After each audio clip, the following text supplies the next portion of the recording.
ہدایت اللہ کا کام ہے۔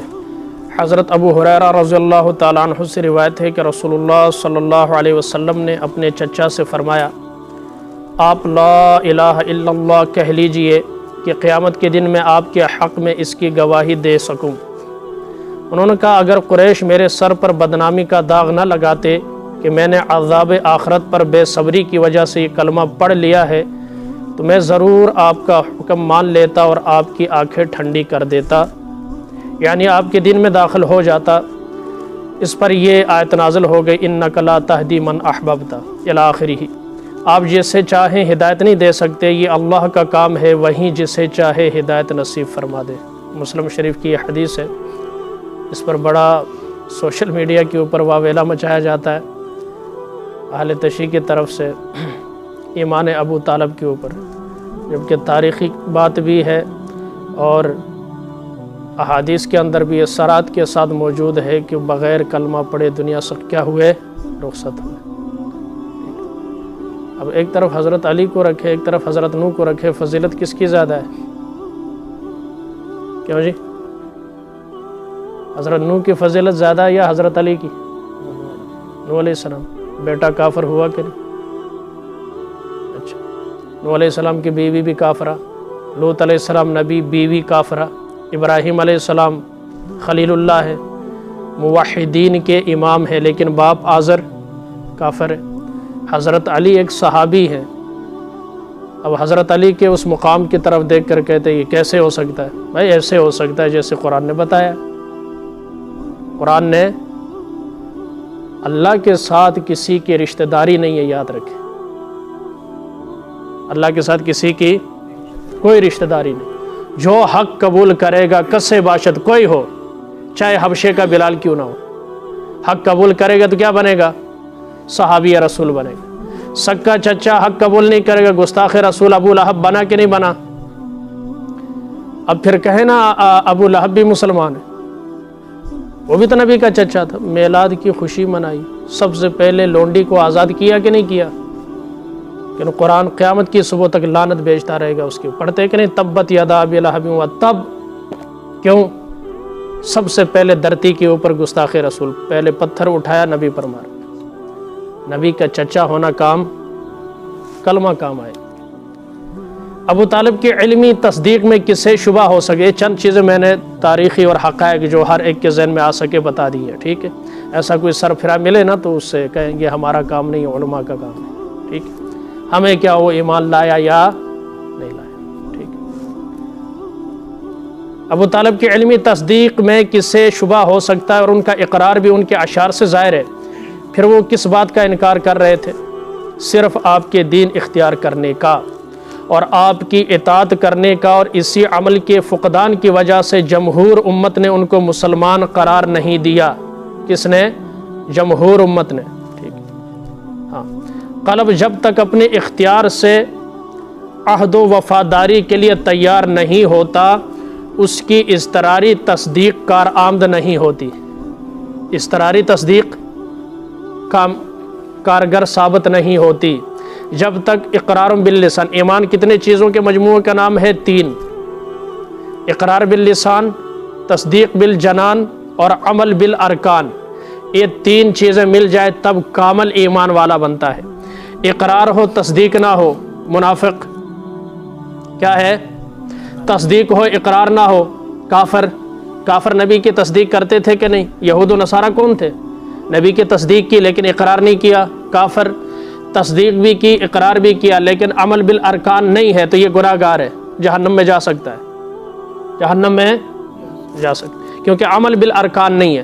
اب ایک یہودی اور ایک مسلمان بیٹھے، اذان ہو گئی، یہودی بھی مسجد ظاہر اس نے جانا نہیں، مسلمان بھی نہیں جاتا، تیسرا بندہ کیسے پہچانے گا؟ داڑھی بھی دونوں کی نہیں ہے، کپڑے بھی ایک جیسے ہیں، تو کیا پتہ چلے گا یہودی کون ہے مسلمان کون ہے؟ پتہ عمل بالارکان سے چلے گا۔ کس سے چلے گا؟ جن کا وقت سندھ میں لگا ہے، ہم نے تو خود ہی پریکٹیکلی طور پر دیکھا ہے نا، مسلمان بھی ادھر کھیل رہے ہیں، ہندو بھی کھیل رہے ہیں۔ ہندوؤں نے ہماری بات سنی، مسلمانوں نے نہیں سنی۔ آخر میں جب کہا چلو مسجد چلتے، کہ ایسی ہندو ہیں ہم ادھر پریشان، بھائی مسلمان کدھر ہے؟ کہتے گراؤنڈ کے اندر کھیل رہے ہیں۔ عمل بالارکان نہیں ہے تو کافر اور مسلم ایک جیسے۔ کوئی فرق نہیں جب تک عمل بالارکان نہیں ہوگا۔ ابن الناطور ایلیا کا حاکم تھا اور ہرقل مذہبی لحاظ سے شام کے نصرانیوں کا سردار تھا۔ اب توجہ کے ساتھ سنیں، بسا اوقات مریدین کی وجہ سے، متعلقین کی وجہ سے، معتقدین کی وجہ سے، ٹھیک ہے، چاہنے والوں کی وجہ سے، آج کل کا جملہ جو ہے میرے فین، ٹھیک ہے، فین فالوور کی وجہ سے انسان حق سے کیا ہوتا ہے، دور رہتا ہے، ٹھیک۔ اس کی ایک مثال بیان کیا جاتا ہے کہ ہرقل جب ایلیا میں آیا تو ایک دن صبح کو بہت پریشان خاطر اٹھا اور اس کے بعض خواص نے پوچھا، ہم آج آپ کی حالت کچھ متغیر دیکھتے ہیں۔ بادشاہ وقت تھا، خیر تو ہے۔ ابن الناطور کہتا کہ ہرقل کاہن بھی تھا، علم نجوم میں مہارت رکھتا تھا۔ جب انہوں نے اس سے پوچھا تو اس نے کہا، میں نے آج شب جب ستاروں میں غور کیا تو حساب سے مجھ کو یہ معلوم ہوا کہ ختنے کرنے والا بادشاہ پیدا ہو چکا ہے۔ کون سا؟ مجھ کو یہ معلوم ہوا کہ ختنے کرنے والا بادشاہ پیدا ہو چکا ہے، تو دیکھو اس زمانے کے لوگوں میں ختنہ کون کرتا ہے؟ لوگوں نے کہا، سوا یہود کے ختنہ کوئی نہیں کرتا، تو ان کی طرف سے آپ کو کوئی اندیشہ نہ کریں، اور اپنے ملک کے بڑے بڑے شہروں میں یہ حکم لکھ کر بھیج دے کہ جتنے یہود وہاں ہیں سب قتل کر دیے جائیں۔ اب وہ اسی مشورے میں مشغول تھے کہ ہرقل کے سامنے ایک شخص حاضر کیا گیا جسے غسان کے بادشاہ نے بھیجا تھا۔ وہ حضرت صلی اللہ علیہ وسلم کے ظہور کی خبر بیان کرتا تھا۔ ہرقل نے جب اس سے آپ کے متعلق دریافت کیا تو کہا، جاؤ تحقیق کرو کہ وہ ختنہ کیے ہوئے ہیں یا نہیں۔ مسلمان بھی ختنہ کرتے ہیں، ٹھیک ہے، اچھا جی۔ لوگوں نے تحقیق کی تو کہا وہ ختنہ کیے ہوئے ہیں۔ پھر ہرقل نے اس سے عرب کے متعلق پوچھا، اس نے کہا وہ ختنہ کرتے ہیں۔ عرب کیا کرتے ہیں؟ ہرقل نے کہا، تو اس دور کے لوگوں کے بادشاہ یہی ہے جو ظاہر ہو چکے ہیں۔ اس کے بعد ہرقل نے رومیہ میں اپنے ایک دوست کو یہ ماجرا لکھ بھیجا، وہ بھی علم و فضل میں ہرقل ہی کے ٹکر کا تھا۔ یہ لکھ کر ہرقل حمص کی طرف چلا گیا۔ اب وہ جو خواب ہے وہ تنگ تو کر رہا ہے، کیا کر رہا ہے؟ جب آپ نے کدال ماری تو دیکھا نا قیصر و کسریٰ کی کنگرے گر رہے ہیں۔ آپ نے کہا تھا نا محلات کیا ہو گئے، قیصر کے محلات فتح ہو گئے، کسریٰ کے محلات فتح ہو گئے۔ آپ کے پیدائش پر 14 کنگرے گرے کہ نہیں گرے؟ تو اب وہ اس کو وہ خواب جو تنگ کر رہا ہے بار بار نا، کہیں میری حکومت خطرے میں نہ آ جائے۔ ابھی حمص سے باہر نہیں جانے پایا تھا کہ اس کے دوست کا جواب آ گیا۔ اس نے بھی نبی کریم صلی اللہ علیہ وسلم کے ظہور کے بارے میں ہرقل کی رائے کی موافقت کی، اور اس کی بھی کہ آپ واقعی نبی ہیں۔ جس دوست کو خط لکھا تھا اس نے کہا، ہاں جی، جو نبی ہماری کتابوں میں بتایا گیا ہے، جس کی بشارت انبیاء دے کر گئے ہیں، وہ نبی یہی ہے جو عرب میں ظاہر ہو چکا ہے۔ اب ہرقل نے چاہا کہ یہ سعادت حاصل کرو۔ اصل بات اب شروع ہے۔ اس کے بعد ہرقل نے روم کے سرداروں کو اپنے محل میں جو حمص میں تھا جمع ہونے کے لیے طلب کیا اور حکم دیا کہ محل کے دروازے بند کر لیے جائیں۔ وہ حسب الحکم بند کر دیے گئے۔ اس کے بعد ہرقل محل سے باہر آیا اور یہ تقریر کی، اے روم کے باشندوں، ٹھیک، سمجھو پارلیمنٹ ہاؤس تھا، اس کے اندر سب کو جمع کیا، اور سامنے جہاں پر آج کل سپیکر بیٹھا ہوتا ہے وہاں ہرقل بیٹھا ہوا خطاب کر رہا ہے لوگوں سے کہ اے روم کے باشندوں، کیا ہدایت اور کامیابی میں تم بھی اپنا کچھ حصہ لگانا چاہتے ہو؟ کیا تمہیں یہ منظور ہے کہ تمہاری سلطنت قائم رہے؟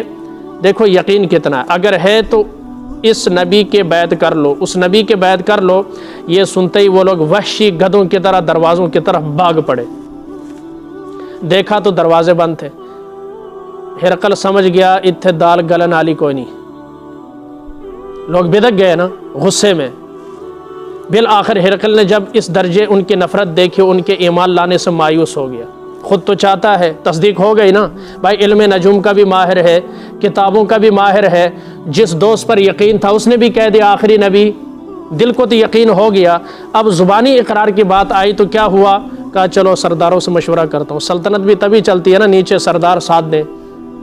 اچھا جی، مایوس ہو گیا تو مجبوراً اپنا رنگ بدلا اور کہا کہ انہیں میرے پاس واپس لاؤ۔ سب کو بلایا۔ بھائی کیوں ناراض ہو، چھوٹی سی بات کی ہے میں نے، آپ تو سیریس ہی ہو گئے۔ جب وہ حاضر ہوتا کہا، میں نے یہ جو بات ابھی کہی تھی صرف تمہارے عقیدے کی مضبوطی کے امتحان کے لیے کہی تھی، وہ مجھے ثابت ہو گئی کہ تسی یہودیت تے بڑے